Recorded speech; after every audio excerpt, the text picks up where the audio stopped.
I welcome you and Her Majesty the Queen Consort to Parliament today on this solemn occasion.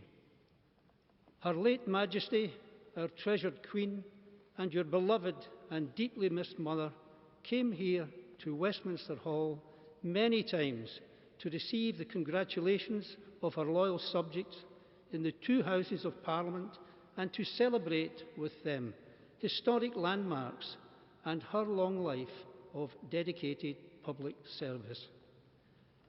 Yes, to your Majesty, our loyalty to your Majesty's royal person and our firm conviction that under the blessing of divine providence, your Majesty will, throughout your reign, further the happiness and protect the liberties of all your peoples in all your realms. Let me repeat our welcome to you and to Her Majesty, the Queen Consorts.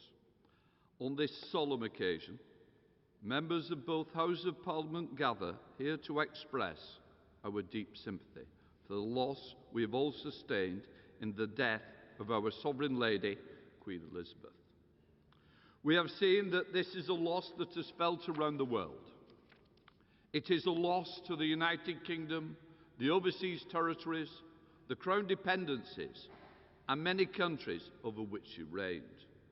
It is a loss to the entire Commonwealth, which she did so much to nurture.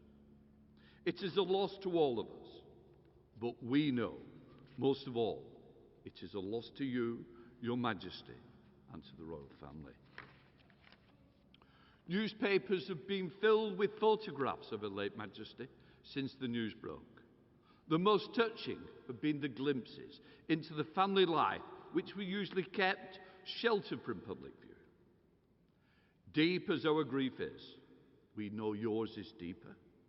We offer our heartfelt sympathy to you and all the royal family. We know that there is nothing we can say in the praise of our late Queen, your mother, that you will not already know. Over the past days, members of the House have spoken of their encounters with Queen Elizabeth. They have spoken of her sense of duty, her wisdom, her kindness, her humour, how she touched the lives of hundreds of thousands of their constituents in her visits to every part of this country. Their words have been heartfelt. She sat in this historic... My Lords and members of the House of Commons, I am deeply grateful for the addresses of condolence by the House of Lords and the House of Commons, which so touchingly encompass what our late sovereign, my beloved mother, the Queen, meant to us all. As Shakespeare says of the earlier Queen Elizabeth, she was a pattern to all princes living. As I stand before you today, I cannot help but feel the weight of history which surrounds us and which reminds us of the vital parliamentary traditions to which members of both houses dedicate yourselves with such personal commitment for the betterment of us all. Parliament is the living and breathing instrument of our democracy. That your traditions are ancient, we see in the construction of this great hall, and the reminders of medieval predecessors of the office to which I have been called,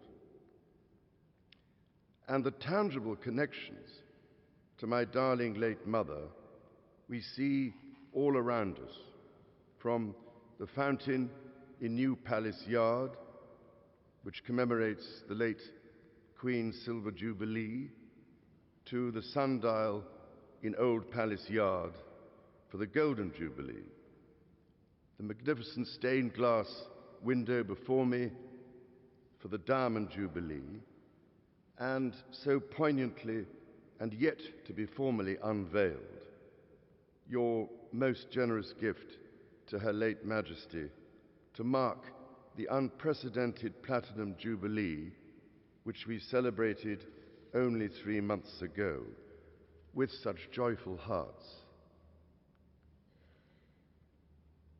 The great bell of Big Ben, one of the most powerful symbols of our nation throughout the world and housed within the Elizabeth Tower, also named for my mother's Diamond Jubilee, will mark the passage of the late Queen's progress from Buckingham Palace to this Parliament on Wednesday. My Lords and members of the House of Commons, we gather today in remembrance of the remarkable span of the Queen's dedicated service to her nations and peoples.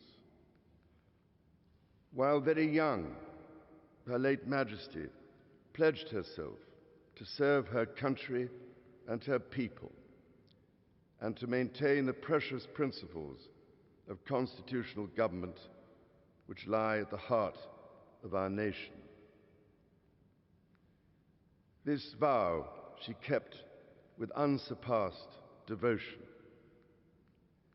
She set an example of selfless duty, which, with God's help and your counsels, I am resolved faithfully to follow.